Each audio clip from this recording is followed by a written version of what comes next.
Merhaba arkadaşlar, örgü kanalıma hoş geldiniz. Tığ işi kolay motifli bir kazak yaptım. Bugün bu kazak anlatımını sizlerle paylaşmak istiyorum.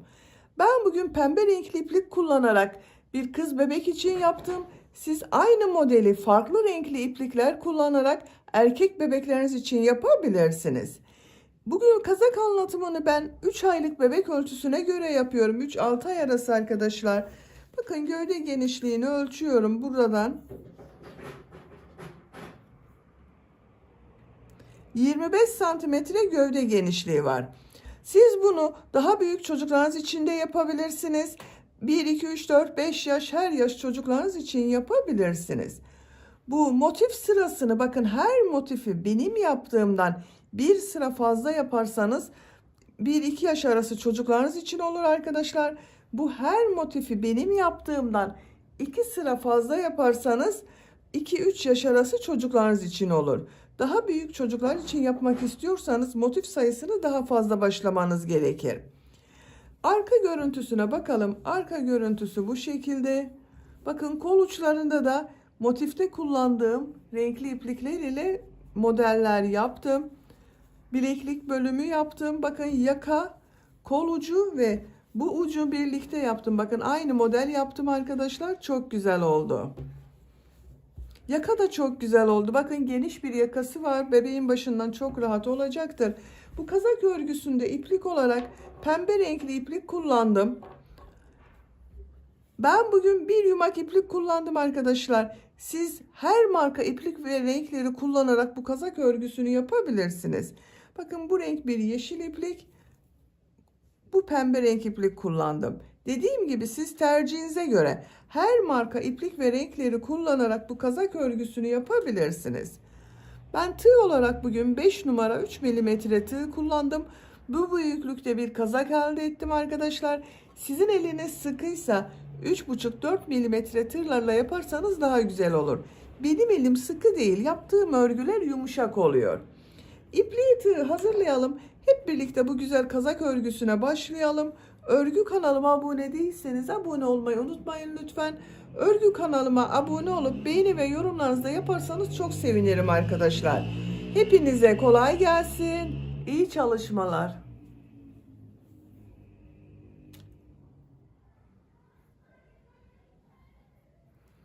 Sihirli halka yaparak başlıyorum. Bakın şu şekilde sihirli halka yapıyorum.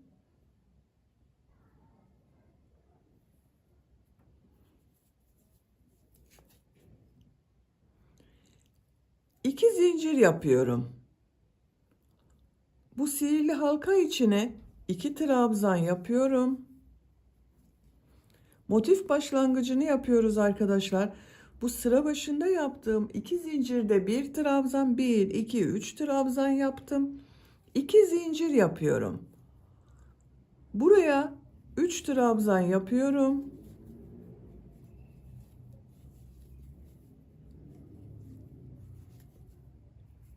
İki zincir yapıyorum. 3 trabzan yapıyorum.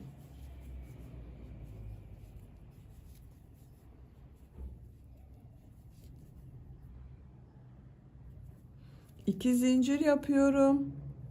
3 trabzan yapıyorum.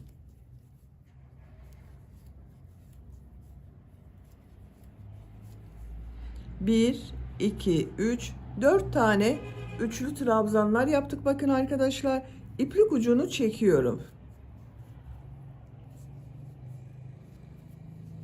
2 zincir yapıyorum. Sıra başında yaptığım bakın bu ilmek ile ilmek kaydırma yaparak birleştiriyorum. İplik ucunu şu şekilde tuttum. Bakın 1 2 3 4 yerde 2 zincir yaptık. Buralar köşe olacak arkadaşlar. İpliği kesiyorum.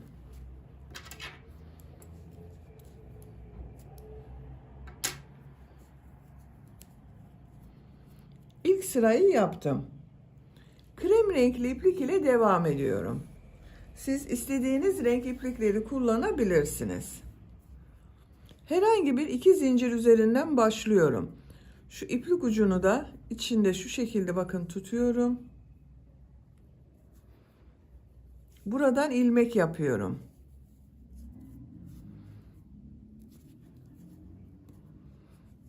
Üç zincir yapıyorum.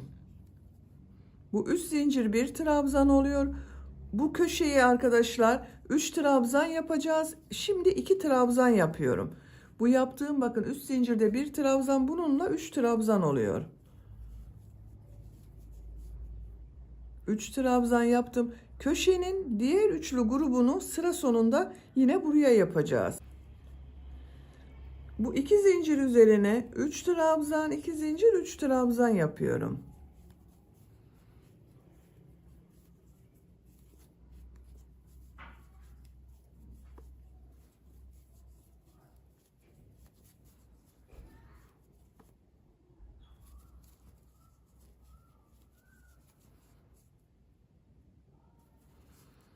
Buraya da 3 trabzan, 2 zincir, 3 trabzan yapıyorum.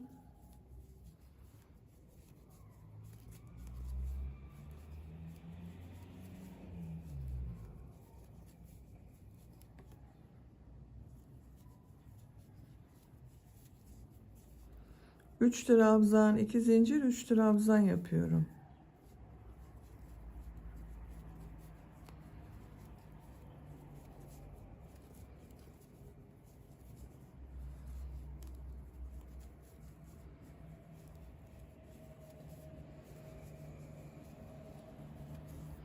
Bakın burada ve burada 3 trabzan, 2 zincir, 3 trabzan yaptık.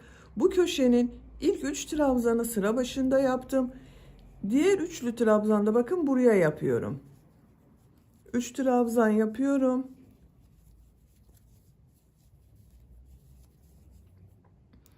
Tığ üzerine iplik alıyorum. Burada 3 zincir yaptım. Üçüncü zincir ile şu şekilde tığı takıyorum. İplik aldım. Hepsini içinden çekiyorum. Bakın 4 köşe oldu. İpliği kesiyorum.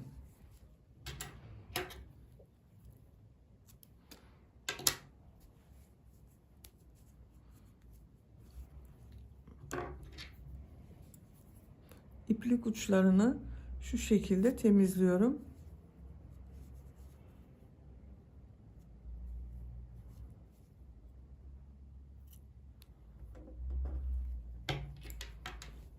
Bakın örgünün ters tarafının görüntüsü bu şekilde. Bu renk iplik ile devam ediyorum. Siz tercihinize göre her renk iplikleri kullanabilirsiniz. Bu sırada bu köşelerde 3 trabzan, 2 zincir, 3 trabzan yapacağız. Bu boşluklara da 3 trabzan yapacağız. Herhangi bir köşeden başlıyorum. İlmek yaptım. 3 zincir yapıyorum. Buraya 2 trabzan yapıyorum. Bu boşluğa 3 trabzan yapıyorum.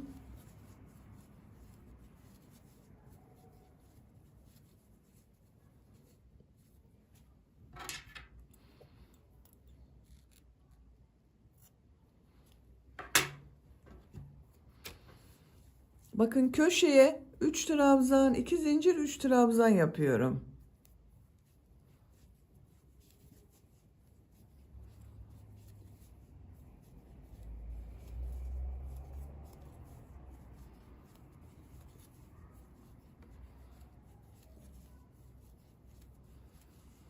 Üç trabzan, 2 zincir, 3 trabzan oldu.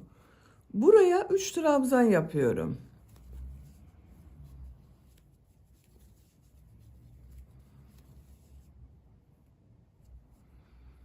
Köşeye 3 trabzan, 2 zincir, 3 trabzan yapıyorum.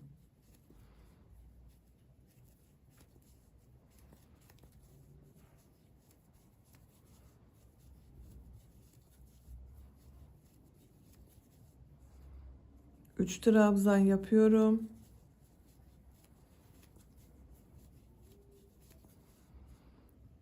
Üç trabzan, 2 zincir, 3 trabzan yapıyorum.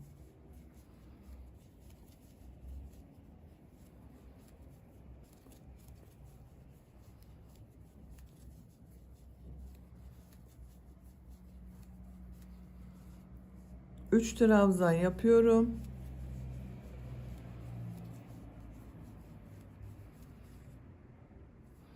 Bakın köşeye geldim. Köşede ilk 3 trabzanı sıra başında yaptım. Sıra sonunda da 3 trabzan yapıyorum. Köşe oluşturuyorum.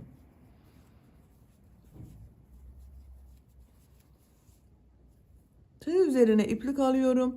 Bu üçüncü zincir ile bakın tığı takıyorum. İplik aldım. Tığ üzerinde 3 ilmek var. 3'ün içinden bir defa da çekiyorum. Bakın diğer köşe bu şekilde oldu. İpliği kesiyorum.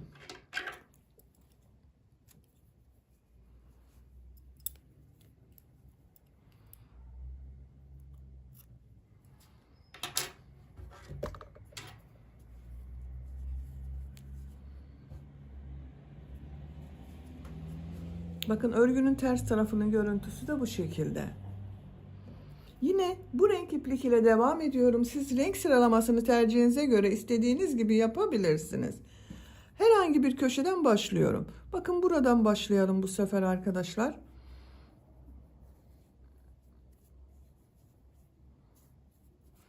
İlmek yaptım. 3 zincir yapıyorum. Buraya 2 trabzan yapıyorum. Köşenin ilk üçlü trabzanı bu. Tığ üzerine iplik alıyorum. Bu boşluğa ve bu boşluğa 3 trabzan yapıyorum.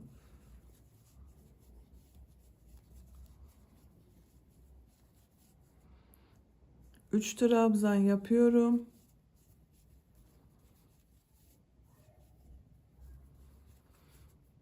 Köşeye 3 trabzan, 2 zincir, 3 trabzan yapıyorum.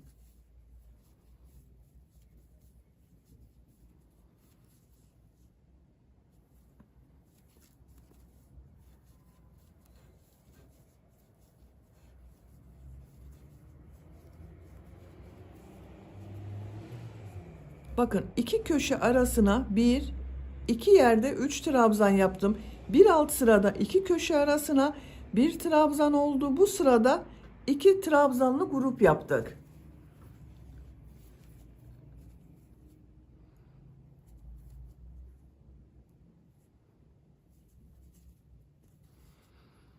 Buraya yine 3 trabzan yapıyorum.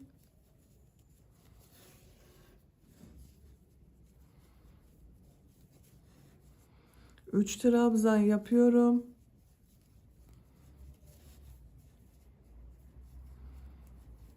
Köşeye 3 trabzan, 2 zincir, 3 trabzan yapıyorum.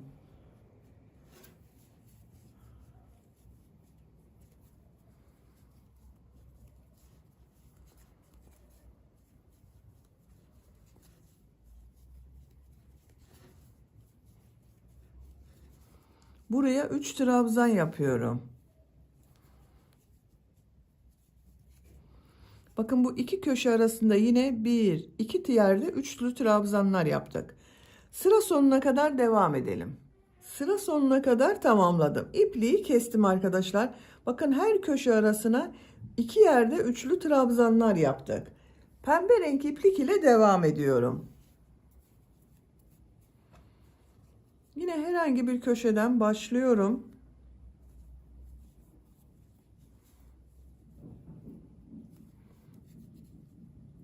Üç zincir yapıyorum. 2 trabzan yapıyorum.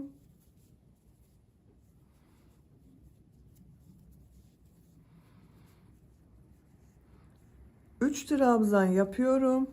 Bakın boşluklara 3 trabzan yapıyoruz hep.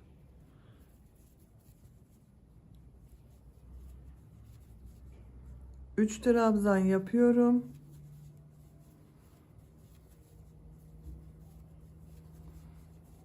Üç trabzan yapıyorum.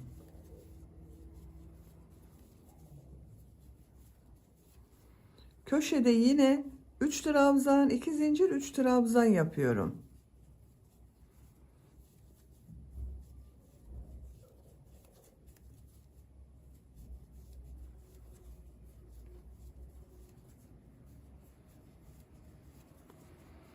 Buraya 3 trabzan yapıyorum.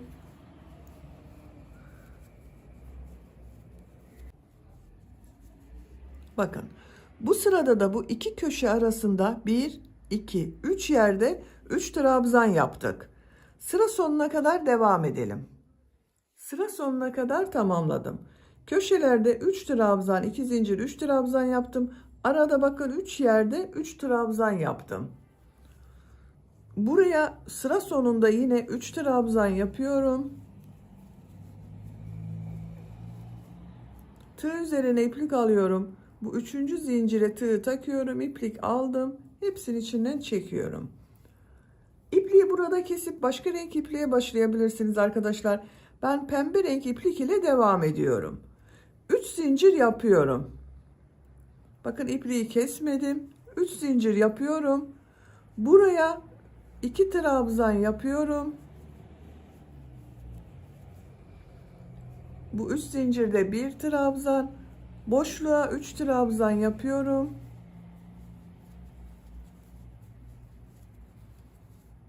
Üç trabzan yapıyorum.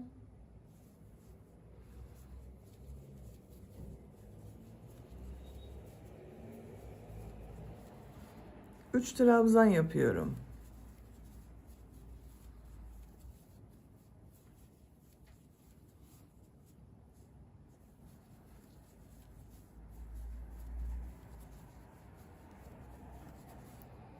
Buraya köşeye yine 3 trabzan, 2 zincir, 3 trabzan yapıyorum.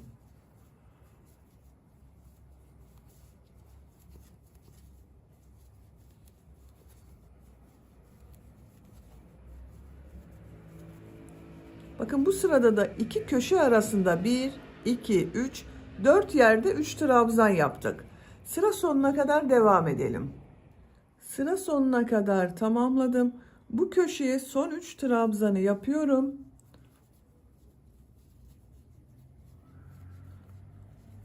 Ben motifte son sırayı yapıyorum arkadaşlar. Siz daha büyük çocuk için yapıyorsanız bir sıra daha bu şekilde devam edebilirsiniz. Ben bu sırada bitiriyorum. Son sıra olduğu için bakın burada 2 zincir yapıyorum. Bu ilmek ile bakın ilmek kaydırma yaparak birleştiriyorum. İpliği kesiyorum. Motif büyüklüğü bu şekilde oldu. Kaç santimetre olduğunu ölçüyorum. 10 santimetre motif genişliği var arkadaşlar. Dediğim gibi siz yapacak olduğunuz çocuğun büyüklüğüne göre bir veya iki sıra bu şekilde devam edip motifi bitirebilirsiniz. Aynı motiften bir tane daha yapalım. Bu motif ile birleştirelim. Bakın ben diğer motif örgüsünü hazırladım. 1, 2, 3 kenarı yaptım. Bu dördüncü kenarı sizinle yapalım. Buraya bir üçlü trabzan yapıyorum. Köşe bakın burası. Bir zincir yapıyorum. Herhangi bir köşe ile birleştirme yapabiliriz. Bakın bu köşe ile şu şekilde tığ takıyorum. İplik aldım, içinden çekiyorum. Bir zincir yapıyorum. Bu köşeye 3 trabzan yapıyorum.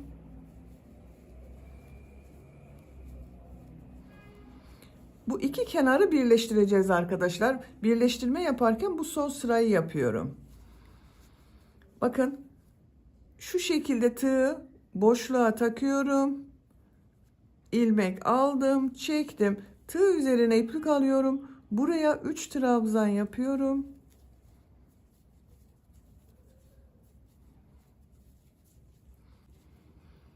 Bakın bu boşluğa tığ takıyorum.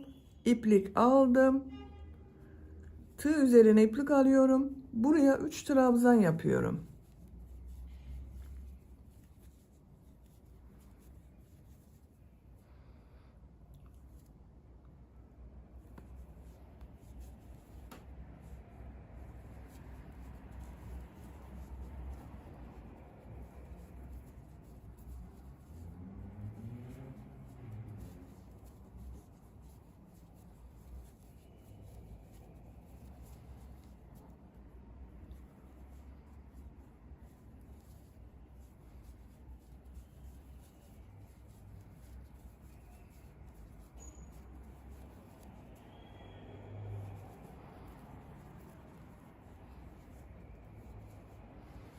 Bakın birleştirme yerlerimiz bu şekilde görünüyor arkadaşlar.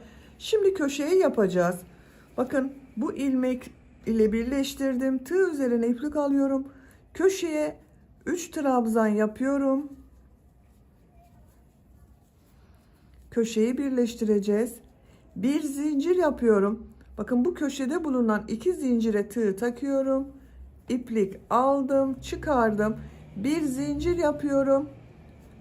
Burada yaptığım üçlü grup vardı bakın. 3 zincirin 3. zincire tığ takıyorum. İlmek kaydırma yaparak bitiriyorum. İpliği kesiyorum.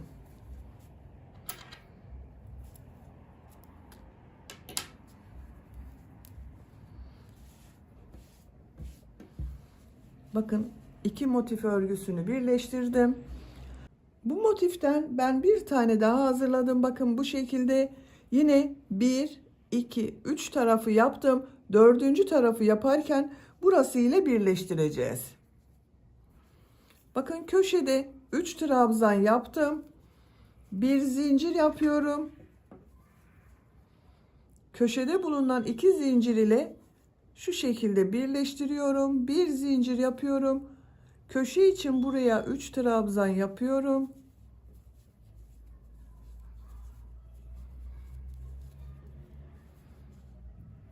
Bu boşluk ile bakın birleştiriyorum. 3 trabzan yapıyorum. Diğer motifleri birleştirdiğimiz gibi bunu da birleştiriyoruz bakın.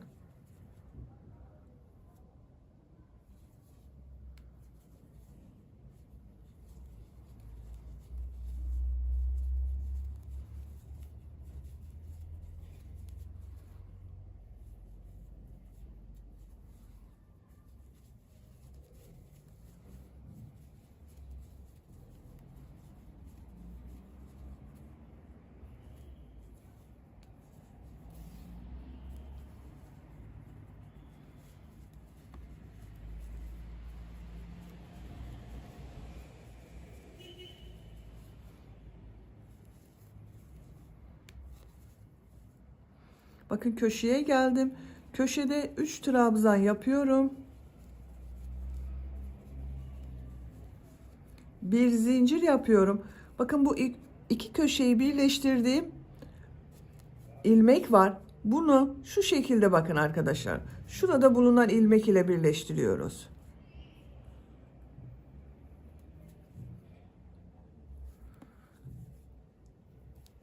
Bir zincir yapıyorum. 3 zincir ile ilmek kaydırma yaparak bitiriyorum. İpliği kesiyorum.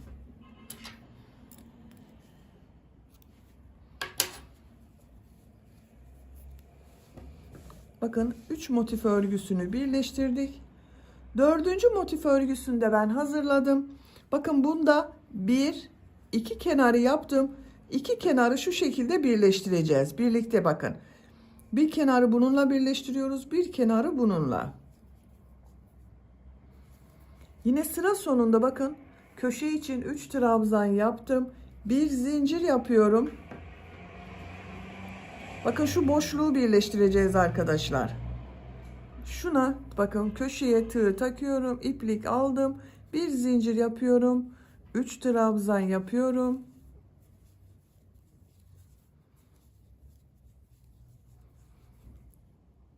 Bu boşluğa tığ takıyorum.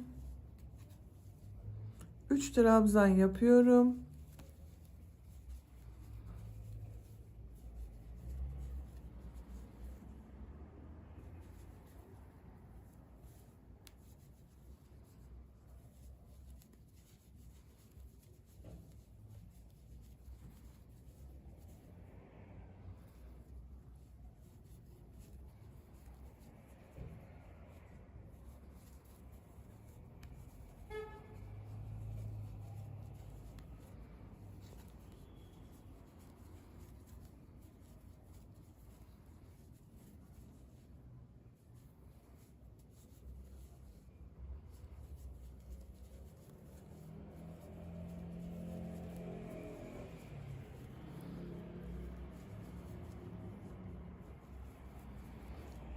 Bakın köşeye geldim.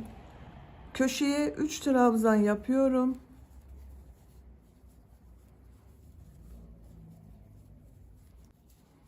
Bir zincir yapıyorum.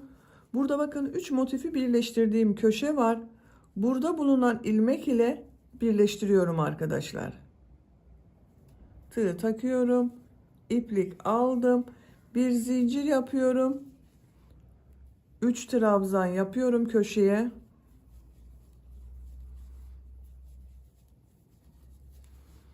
Bakın köşenin birleşim yeri bu şekilde oldu.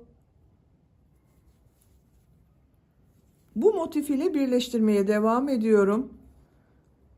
Bu boşluğa bakın tığ takıyorum. İplik aldım. 3 trabzan yapıyorum.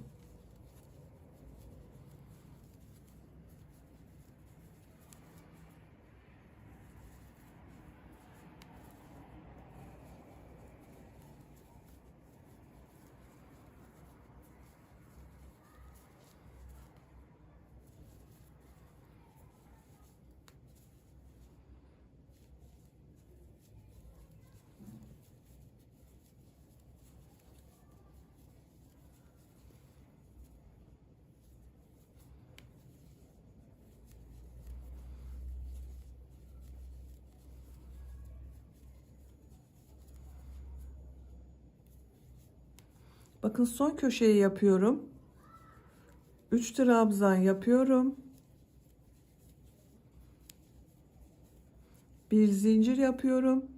Köşede yaptığım bu 2 zincir ile iplik aldığım içinden çektim. Bir zincir yapıyorum.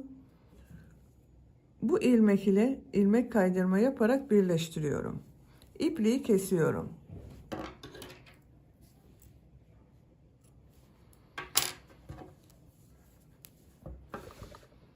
Bakın arkadaşlar 4 motif örgüsünü birleştirdik. Bakın çok güzel oldu. Şimdi çevresinden bir sıra daha yapacağız. Herhangi bir köşeden başlıyorum.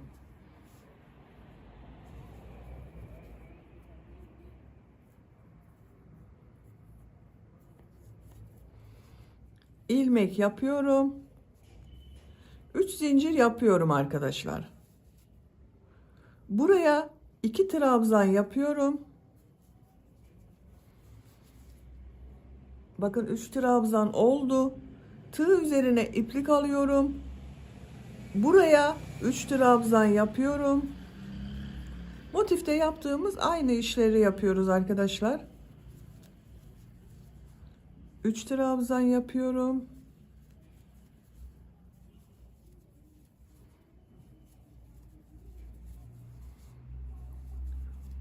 Üç trabzan yapıyorum.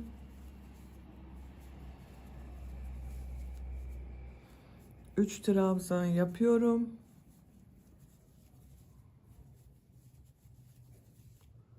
Üç trabzan yapıyorum.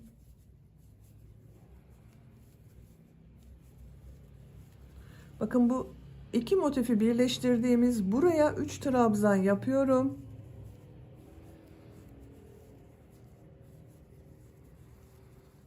Buraya da 3 trabzan yapıyorum.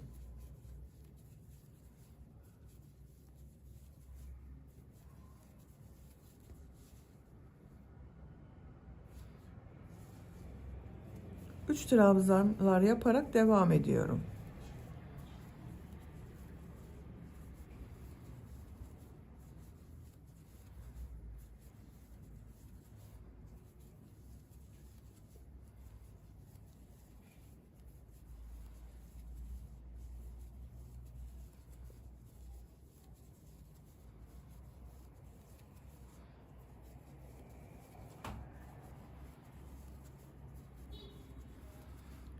Bu köşeye 3 trabzan, 2 zincir, 3 trabzan yapıyorum. Aynı motifte yaptığımız gibi bakın.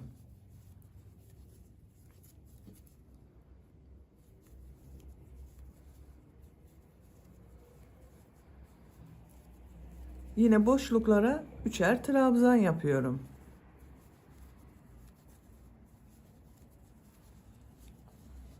Bakın arkadaşlar. Bu iki motifi birleştirdiğim yerde bakın buraya ve buraya da 3 trabzan yaptım. Bu şekilde bir görüntü elde ettim. Köşelere 3 trabzan, 2 zincir, 3 trabzan yapıyoruz. Büyük bir motifi çevresini yapıyoruz arkadaşlar. Sıra sonuna kadar devam edelim. Bakın bu köşelerde yine 3 trabzan, 2 zincir, 3 trabzan yapalım. Buraya kadar devam edelim.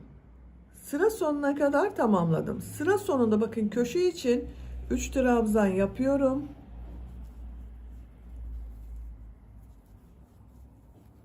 Tığ üzerine iplik alıyorum. 3. zincir ile bakın şu şekilde hepsini birlikte çekiyorum. Bakın büyük bir motif yapmış gibi olduk arkadaşlar. Çevresinden bir sıra yaptım. Köşelerde 3 trabzan, 2 zincir, 3 trabzan yaptım. Genişliğini ölçüyorum.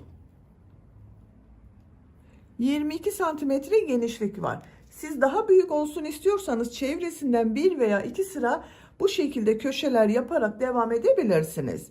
Şimdi yaka örgüsünü yapalım. Bakın buradan 3 zincir yapıyorum. Buraya 2 trabzan yapıyorum. 3 zincir ile birlikte 3 trabzan oldu. 3 trabzan yapıyorum.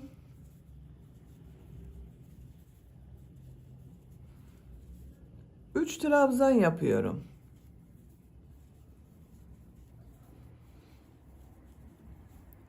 Buraya da 3 trabzan yapıyorum.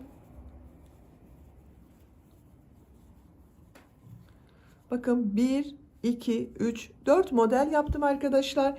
Diğer tarafa da 4 model yapacağız. Bakın buraya da bu arası boşlukta kalacak. Buradan geriye dönüş yapıyorum. 3 zincir yapıyorum. Örgüyü çeviriyorum. Bakın bu 3 ilmeği atlıyorum. Buraya 3 trabzan yapıyorum. 3 trabzan yapıyorum. 3 trabzan yapıyorum.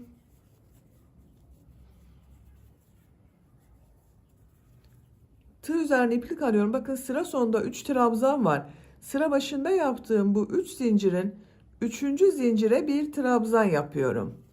Bakın burada bir boşluk oluştu. Sıra başında da bir boşluk oluştu. Bakın bu sırada 3 model var. 3 zincir yapıyorum. Örgüyü çeviriyorum. Buraya 2 trabzan yapıyorum. Bakın 3 zincir ile birlikte 3 trabzan oldu. 3 trabzan yapıyorum.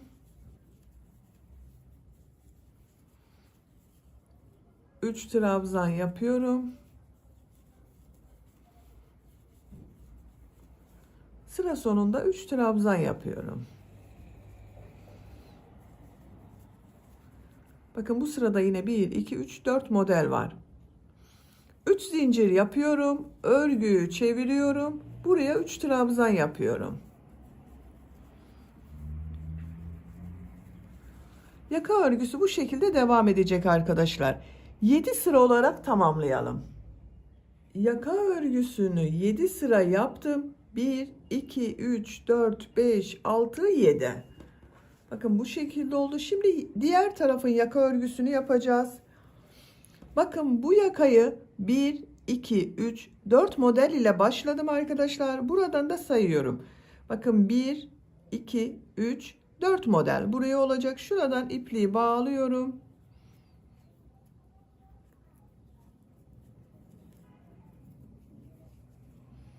Şuradan bakın bir ilmek yapıyorum. 3 zincir yapıyorum.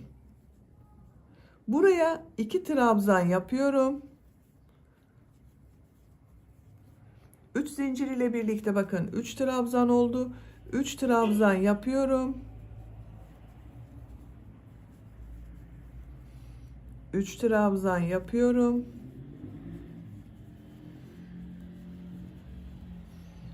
Sıra sonunda 3 trabzan yapıyorum.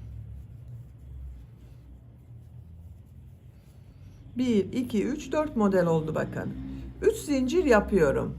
Örgüyü çeviriyorum. Bu 3 ilmeği atlıyorum. Bakın buraya 3 trabzan yapıyorum. 3 trabzan yapıyorum. Bu yaka örgüsünü 7 sıra yaptık. Bu yaka örgüsünde 7 sıra olarak tamamlayalım. Ön bölümde diğer yaka örgüsünde 7 sıra yaptım. 1, 2, 3, 4, 5, 6, 7. Ön bölüm örgüsünü tamamladım. Bakın bu şekilde oldu. Arka bölümü yapacağız. Arka bölüm örgüsünde bakın ben buraya kadar yaptım. 4 motif yaptım, birleştirdim. Çevresinden bir sıra bakın üçlü trabzan grubu yaptım arkadaşlar. Burada yaka ayrımı yaptığımız yere kadar tamamladım. Yaka örgüsünde trabzan olarak devam edeceğiz. Bakın düz devam edeceğiz arkadaşlar. 3 zincir yapıyorum. Buraya bir işaret yapıyorum arkadaşlar. Bakın bu sıraya arka bölümü kaç sıra devam edeceğimize bakmak için 3 trabzan yapacağız. Bu 3 zincirde bir trabzan oluyor. 2 trabzan yapıyorum. 3 trabzan yapıyorum. 3 trabzan yapıyorum.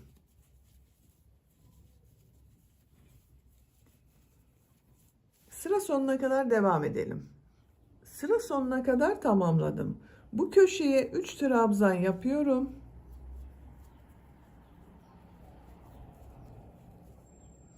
3 zincir yapıyorum. Örgüyü çeviriyorum. 3 trabzan yapıyorum.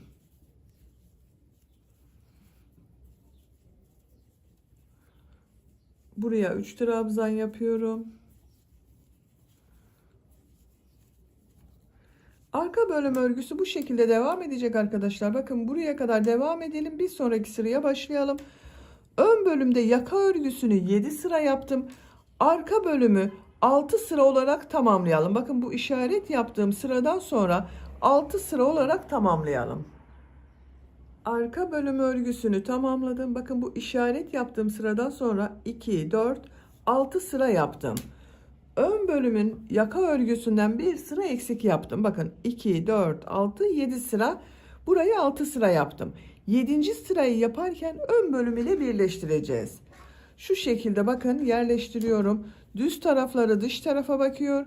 Örgünün ters tarafları birbirine bakıyor şekilde yapacağız.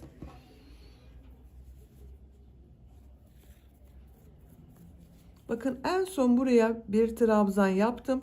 2 zincir yapıyorum. Bu yaptığım 2 zinciri bakın şu ön bölümün burada 3 trabzan yapmışım. Bununla ilmek kaydırma yaparak birleştiriyorum. Bu ilk trabzan arkadaşlar. Buraya 3 trabzan yapacağız. Bakın ilk trabzan 2 zincir yaparak yaptım. 2 trabzan yapıyorum.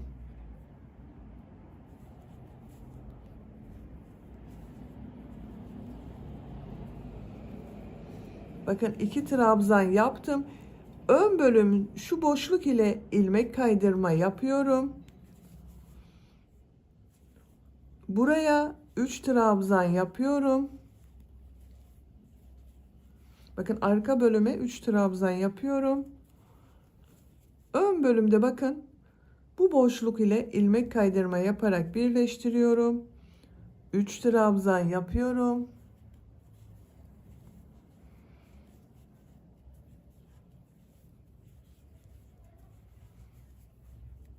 İlmek kaydırma yapıyorum. 3 trabzan yapıyorum.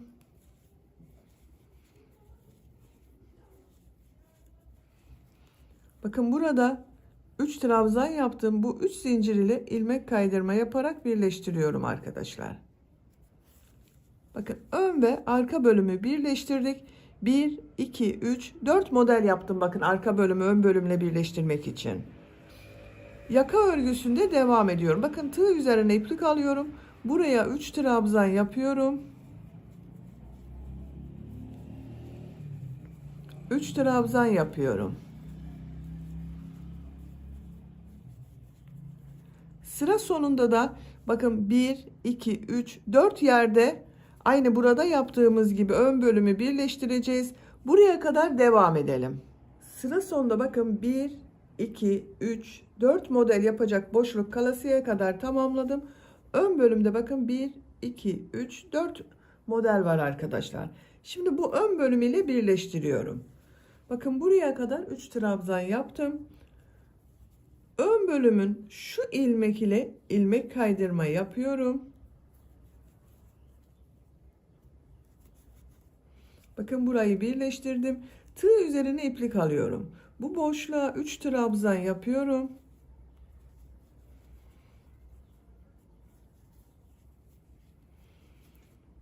ilmek kaydırma yapıyorum. 3 trabzan yapıyorum.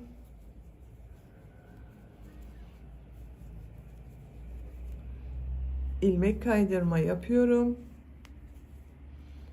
3 trabzan yapıyorum.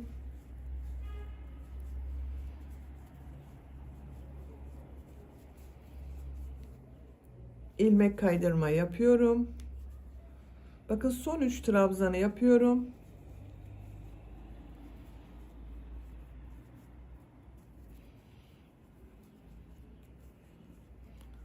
Burada yaptığım bakın 3 zincir var. 3.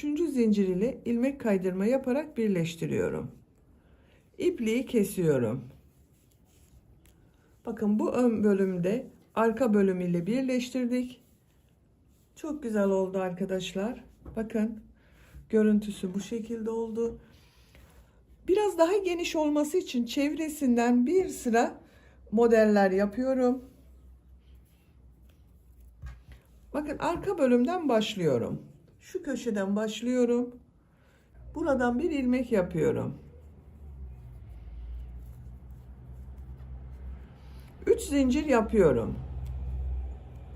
Bakın burası köşe olacak. Köşenin ilk 3 trabzanını yapıyoruz arkadaşlar. Sıra sonunda tekrar 3 trabzan yapacağız. 3 zincir ile birlikte 3 trabzan oldu. 3 trabzan yapıyorum. 3 trabzan yapıyorum. Şu köşeye kadar devam edelim. Köşe yaptığımız yere kadar bakın tamamladım. Bu köşeye yine 3 trabzan, 2 zincir, 3 trabzan yapıyorum.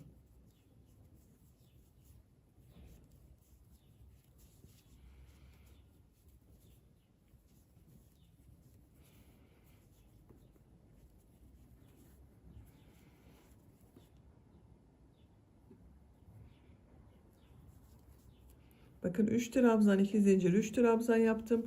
3 trabzan yapıyorum. Köşelerde 3 trabzan, 2 zincir, 3 trabzan yapalım. Diğer boşluklara 3 trabzan yapalım. Bu sıra sonuna kadar devam edelim. Sıra sonuna kadar tamamladım. Sıra sonunda köşe için buraya 3 trabzan yapıyorum.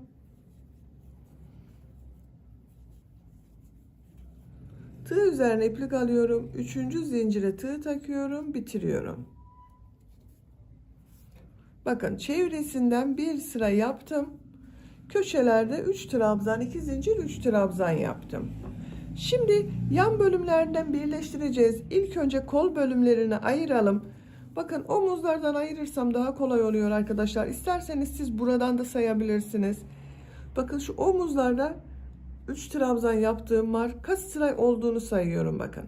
2, 4, 6, 8, 10, 12, 14, 16, 17. sıraya işaret yapıyorum. Diğer taraftan da aynı şekilde bakın. 2, 4, 6, 8, 10, 12, 14, 16, 17. sıraya işaret yapıyorum. 2, 4, 6, 8, 10, 12, 14, 16, 17. sıraya işaret yapıyorum. 2, 4, 6, 8, 10, 12, 14, 16, 17. sıraya işaret yapıyorum. Bakın kol bölümlerini işaretledim. Kol bölümlerini boş bırakacağız. Bu iki arayı birleştireceğiz arkadaşlar. Kolun kaç santimetre yaptığıma bakıyorum. Siz tercihinize göre daha kısa veya daha uzun kol bırakabilirsiniz. 12 santimetre kol yüksekliği var arkadaşlar. Şimdi bunu birleştireceğiz. Bakın ipliği kesmedim. Burada bekletiyorum. 3 zincir yapıyorum. Buraya 2 trabzan yapıyorum. Bakın yan tarafa doğru gidiyoruz arkadaşlar. 2 trabzan yapıyorum. 3 zincir ile birlikte 3 trabzan oldu. 3 trabzan yapıyorum.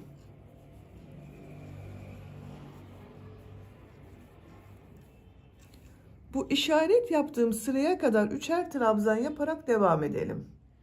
İşaret yaptığım yere kadar bakın tamamladım. Buraya da 3 trabzan yaptım. Bakın bu işaret yaptığım sıraya 3 trabzan yaptım.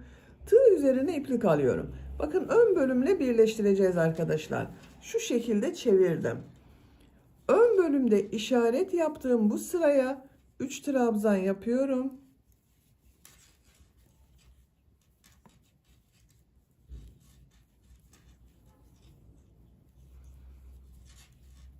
Bakın birleştirdiğimiz yerin görüntüsü bu şekilde.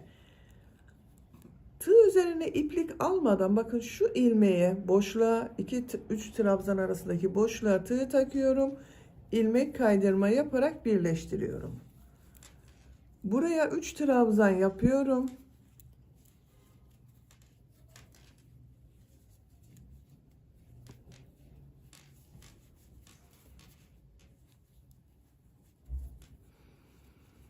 Bakın bu bölümün şu boşluğa tığ takıyorum. İlmek kaydırma yapıyorum. 3 trabzan yapıyorum.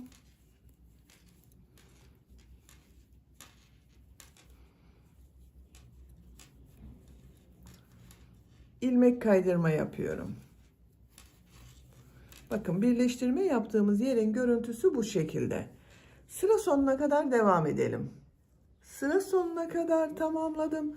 Son olarak bakın buraya 3 trabzan yapıyorum.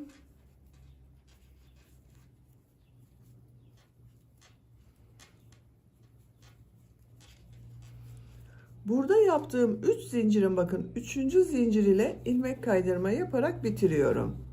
İpliği kesiyorum.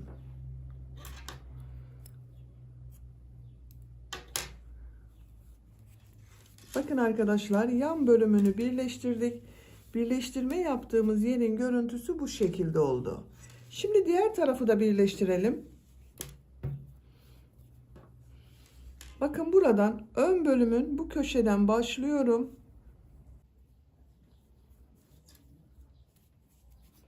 Üç zincir yapıyorum. 2 trabzan yapıyorum.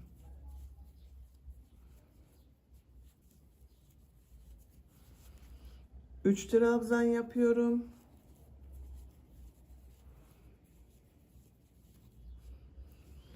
Bu işaret yaptığımız sıraya kadar devam edelim. Aynı diğer tarafta yaptığımız gibi arka bölüm ile devam edelim. İlmek kaydırarak yaparak birleştirelim. Sıra sonuna kadar tamamlayalım. Diğer tarafı da bakın işaret yaptığım yere kadar tamamladım. Arka bölümle birleştirdim. Burada bitirdim. Bakın diğer tarafı da birleştirdik arkadaşlar. İki tarafın yan bölümlerini birleştirdim.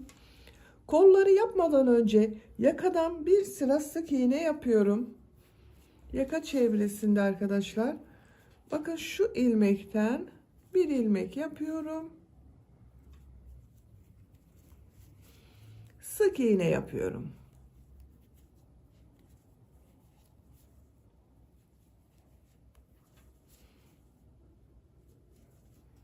Bakın şu trabzan sırasına 2 sık iğne yaparsanız daha düzgün görünüyor.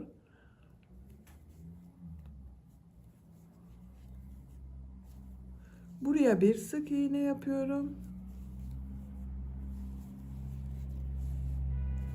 Sıra sonuna kadar devam edelim. Sıra sonuna kadar tamamladım. İlk ilmek ile ilmek kaydırma yaparak birleştiriyorum. İpliği kesiyorum.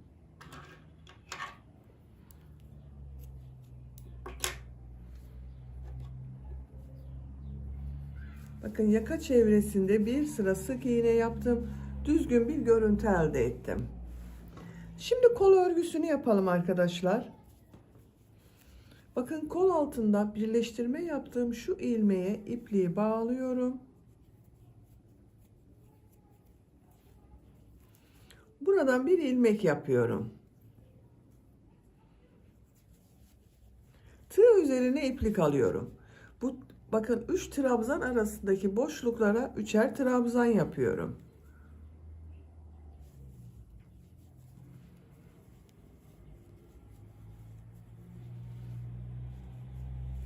Üç trabzan yapıyorum.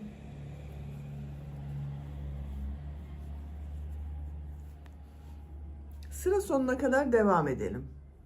Sıra sonuna kadar tamamladım. Buraya 3 trabzan yaptım. Kol altındaki bu ilmek ile ilmek kaydırma yaparak birleştiriyorum. Bakın. Yanda birleştirme yaptığımız sırayla devamı oldu arkadaşlar. 3 zincir yapıyorum. Örgüyü çeviriyorum. Sıra sonlarda örgüleri çevirerek öreceğiz arkadaşlar. Buraya bakın. Bu aynı ilmek içine 2 trabzan yapıyorum.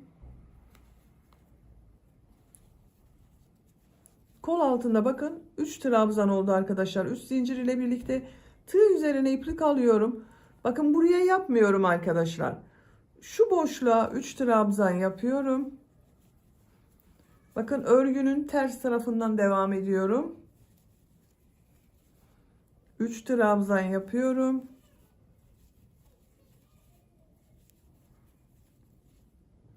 Sıra sonuna kadar devam edelim.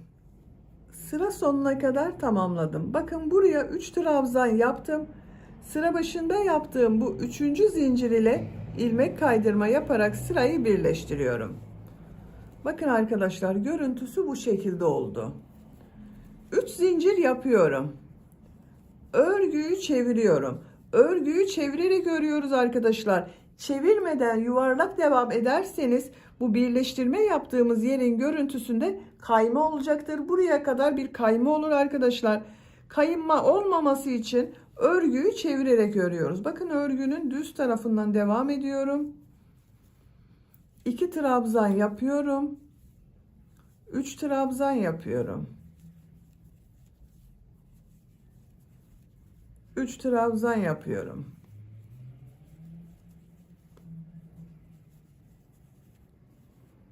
Sıra sonuna kadar devam edelim. Sıra sonuna kadar tamamladım. 3. zincir ile ilmek kaydırma yaparak sırayı birleştiriyorum. Kol örgüsü bu şekilde oluyor arkadaşlar. 3 zincir yapıyorum. Örgüyü çeviriyorum. Bakın örgünün ters tarafından devam ediyoruz. Buraya 2 trabzan yapıyorum. 3 trabzan yapıyorum.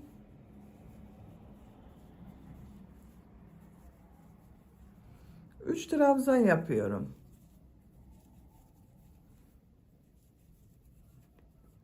Sıra sonuna kadar devam edelim. Sıra sonuna kadar tamamladım. İlmek kaydırma yaparak birleştirdim. 3 zincir yapıyorum. Örgüyü çeviriyorum. Buraya 2 trabzan yapıyorum. Buraya 3 trabzan yapıyorum. Sıra sonlarında örgüyü çevirmeyi unutmayalım arkadaşlar. Kol örgüsü bu şekilde devam edecek. Yapacak olduğunuz çocuğun büyüklüğüne ve tercihinize göre kolun örgüsüne sıraları tekrarlayarak devam edelim. Kol örgüsünü 16 sıra yaptım. 1, 2, 3, 4, 5, 6, 7, 8, 9, 10, 11, 12, 13, 14, 15, 16. Bakın diğer kol örgüsünü ben hazırladım. 16 sıra pembe renk iplik ile yaptım. Kol ucunda renkli iplikler ile modellere devam ettim. Kol ucunda da bakın bu şekilde bir düz bir ters trabzan yaparak bileklik bölümü yaptım. Bu kolda da aynısını yapacağız arkadaşlar. Bakın bu şekilde kol örgüsü. Nasıl renk değiştirdiğimizi göstermek istiyorum. Onun için bakın burada ben ipliği kestim. Pembe renk ipliği kestim. Bu ilmekten şu şekilde bir ilmek yapıyorum. 3 zincir yapıyorum. Buraya 2 trabzan yapıyorum. Boşluklara yine 3 trabzan yapıyoruz arkadaşlar. Model aynı oluyor. Bakın 3 trabzan yapıyoruz. 3 trabzan yapıyoruz.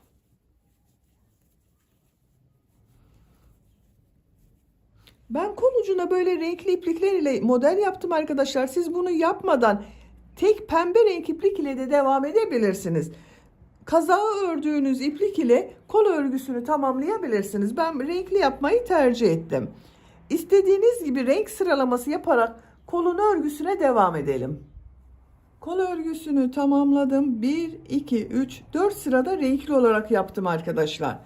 Bakın 16 sıra pembe renkli yaptım. 4 sırada burada yaptım. Toplam 20 sıra kol örgüsü yaptım. Santimetre olarak ölçüyorum. 14 santimetre yükseklik var. Burada bitirmiyoruz.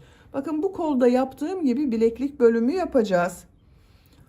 Gövdeden bakın burayı 20 sıra yaptım. Gövde örgüsünü sayıyorum arkadaşlar. 2, 4, 6, 8, 10, 12, 14, 16, 18, 20, 21 sıra gövde örgüsü var. Ben kolu gövdeden bir sıra eksik yaptım. Bu renk iplik ile devam ediyorum. Bakın diğer kolda da yeşil renkli iplik ile trabzan sırası yaptım. Sonra bir düz bir ters trabzan yaptım. Şu ilmekten bu renk iplik ile bir ilmek yapıyorum. 2 zincir yapıyorum. İlmekler üzerine trabzan yapıyorum. Trabzan yaparken kol ucunun biraz dar olması için bakın bu kol ucunu dar yaptım. Arada kesmeler yapacağız arkadaşlar. 2 ilmeği birlikte yaparak kesme yapacağız. Bakın şu 2 ilmeği şu şekilde farklı bir kesme yapıyorum bu sefer. Şu şekilde bakın. Tığ 2 ilmeği birlikte takıyorum. Buraya bir trabzan yapıyorum. Bakın 2 ilmeği tek trabzan yaptık. 3 ilmeğe 3 trabzan yapıyorum. Bakın 2 3 bakın 3 trabzan yaptım. Şu 2 ilmeği birlikte yapıyorum. Bir trabzan yapıyorum. 3 trabzan yapıyorum. Bakın tekrar gösteriyorum. Şu 2 ilmeği tek trabzan yapıyoruz. Tığı şu şekilde takıyorum. Trabzan yapıyorum. Trabzan 3 trabzan yapıyoruz. Tekrar kesme yapacağız.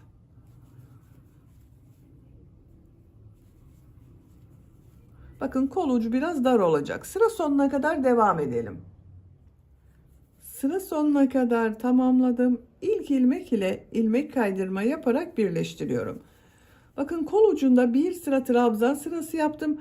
Arada bakın 3 trabzan, 4. trabzanları 2 ilmeği birlikte alarak tek trabzan yaptım. Kol ucu biraz dar oldu arkadaşlar. İpliği kesmiyorum. Bu renk iplik ile devam ediyorum. Şu şekilde ilmek rengini bakın bu renk yapıyorum. Yeşil ipliği burada bekletiyorum. 2 zincir yapıyorum.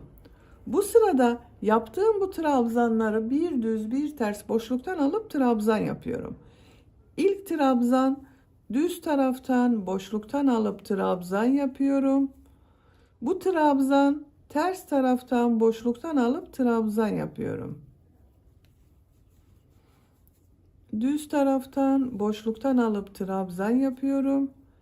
Ters taraftan boşluktan alıp trabzan yapıyorum.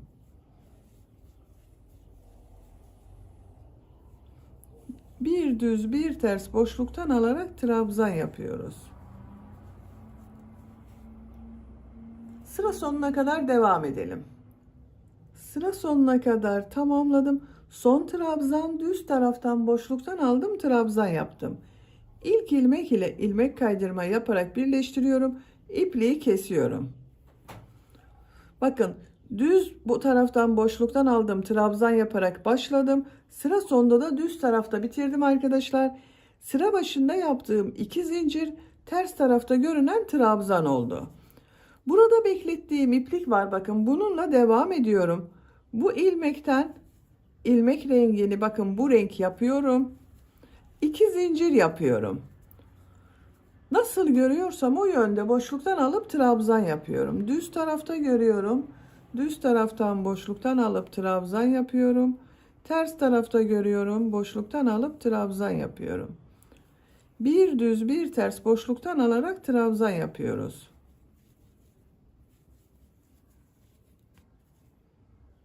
Sıra sonuna kadar devam edelim. Sıra sonuna kadar tamamladım. İlk ilmek ile ilmek kaydırma yaparak birleştiriyorum. İpliği kesiyorum. Kol ucunda bakın 1, 2, 3 sıra bir düz bir ters trabzan yaptım. Görüntü bu şekilde oldu arkadaşlar. Siz tercihinize göre bunu 4 sıra olarak yapabilirsiniz. Kol örgüsünü bitirdik. Bakın çok güzel oldu. Şimdi bu uç bölümde de burada yaptığım gibi bir düz bir ters trabzan yapıyorum. Bu renk iplik ile başlıyorum.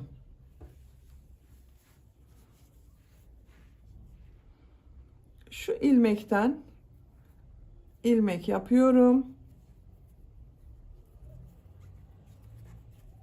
2 zincir yapıyorum.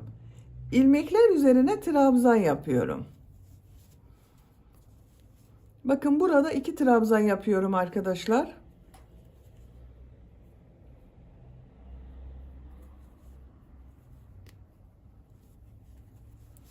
Diğer ilmekler üzerine birer defa trabzan yapıyorum.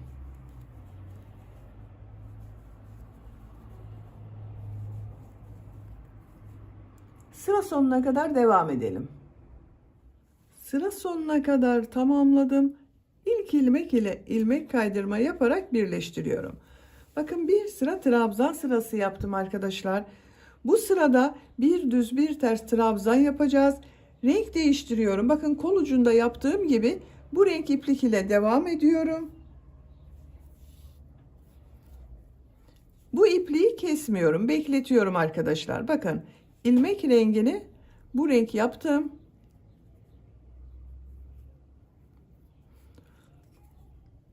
İki zincir yapıyorum. Bu sırada bir düz bir ters trabzan yapıyorum. İlk trabzan düz taraftan boşluktan alıp trabzan yapıyorum. Bakın iplik ucunu bekletiyorum, diğer renk ipliği arkadaşlar, kesmedim. Bu trabzan ters taraftan boşluktan alıp trabzan yapıyorum. Düz taraftan boşluktan alıp trabzan yapıyorum. Bir düz bir ters boşluktan alarak trabzan yapıyoruz.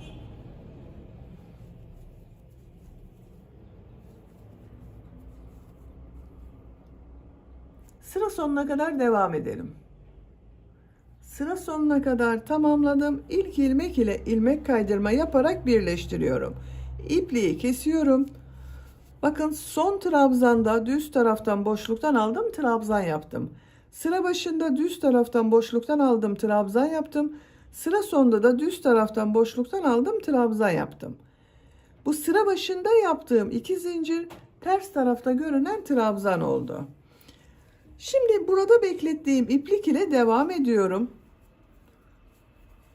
Bakın bu ilmekten ilmeği çekiyorum.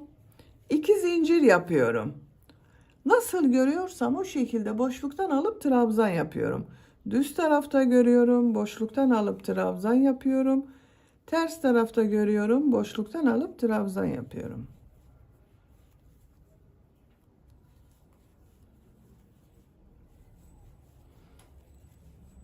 Nasıl görüyorsak o şekilde boşluktan alıp trabzan yaparak sıra sonuna kadar devam edelim. Sıra sonuna kadar tamamladım. İlk ilmek ile ilmek kaydırma yaparak sırayı birleştiriyorum. Bakın 3 sıra yaptım. 1, 2, 3. Siz isterseniz burada bitirebilirsiniz arkadaşlar. Ben bir sıra daha bir düz bir ters trabzan yapıyorum. 2 zincir yapıyorum. Nasıl görüyorsam o yönde boşluktan alıp trabzan yapıyorum.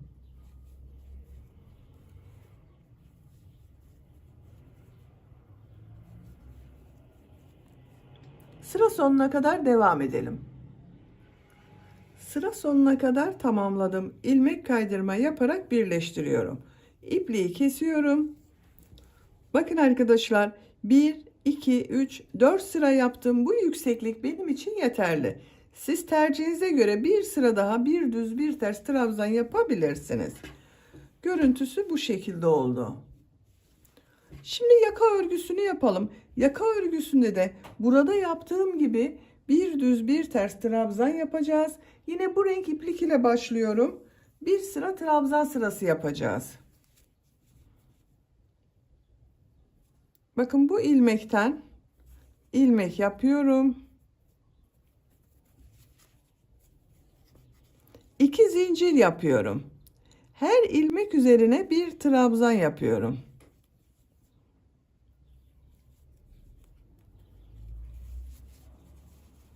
Yaka çevresinde sık iğne yaptık. Bakın düzgün bir görüntü elde ettik arkadaşlar. Bu ilmekler üzerine trabzan sırası yapıyoruz. Sıra sonuna kadar devam edelim. Sıra sonuna kadar tamamladım. İlk ilmek ile ilmek kaydırma yaparak birleştiriyorum. Bakın yaka çevresinde bir sıra trabzan sırası yaptım. Görüntüsü bu şekilde oldu. Burada ve kol ucunda yaptığım gibi bir düz bir ters örgü yapacağız. Krem renkli iplik ile devam ediyorum. Bakın bu renk iplik ile devam ediyorum. İpliği kesmiyorum arkadaşlar. Bekletiyorum. Bir sonraki sırada bu ipliği kullanacağız. İlmek rengini bakın. Bu renk yapıyorum. 2 zincir yapıyorum. Bu sırada bakın trabzanları bir düz bir ters boşluktan alıp trabzan yapıyorum. İlk trabzan düz taraftan boşluktan alıp trabzan yapıyorum. Ters taraftan boşluktan alıp trabzan yapıyorum. Düz taraftan boşluktan alıp trabzan yapıyorum. Ters taraftan boşluktan alıp trabzan yapıyorum. İplik ucunda bakın örgünün ters tarafında ilmek arasında tutuyorum. Düz taraftan boşluktan alıp trabzan yapıyorum. Sıra sonuna kadar devam edelim. Sıra sonuna kadar tamamladım. Son trabzan düz taraftan boşluktan aldım, trabzan yaptım. İlk ilmek ile bakın ilmek kaydırma yaparak birleştiriyorum. Beklettiğim şu ipliği de bakın tığ üzerine alıyorum. Bir üst sıraya alıyorum arkadaşlar. İlmek kaydırma yapıyorum. İpliği kesiyorum. Bakın sıra başında düz taraftan boşluktan aldım, trabzan yaptım. Sıra sonunda da düz taraftan boşluktan aldım, trabzan yaptım. Bu sıra başında yaptığım 2 zincir ters tarafta görünen trabzan oldu. Şimdi bu renk iplik ile bir sıra daha nasıl görüyorsam o şekilde boşluktan alıp trabzan yapıyorum. Bu ilmekten ilmek yapıyorum.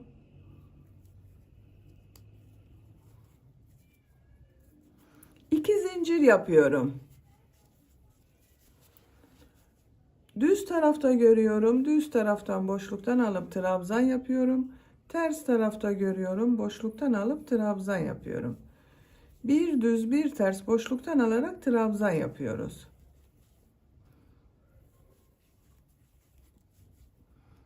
Sıra sonuna kadar devam edelim. Sıra sonuna kadar tamamladım. İlk ilmek ile ilmek kaydırma yaparak birleştiriyorum. Son trabzanda bakın düz taraftan boşluktan aldım, trabzan yaptım. İpliği kesiyorum.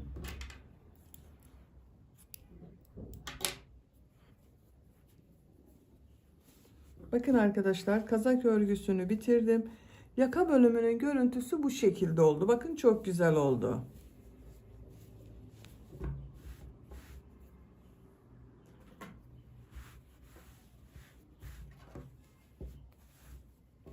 Bakın kolları bu şekilde oldu. Arka bölüm bu şekilde arkadaşlar. Bitmiş olarak ölçülerini söylüyorum. Gövde genişliğini ölçüyorum. 25 santimetre. Kol yüksekliğini ölçüyorum. 16 santimetre. Tam yüksekliğini ölçüyorum. 29 santimetre. Ben bugün 3-6 ay arası bir bebek ölçüsüne göre yaptım. Bu şekilde oldu arkadaşlar. Beni dinlediğiniz ve izlediğiniz için hepinize çok teşekkür ederim. Örgü kanalıma abone değilseniz abone olmayı unutmayın lütfen arkadaşlar. Sizlerle yeni örgülerde görüşmek dileğiyle. Hoşça kalın, sevgiyle kalın.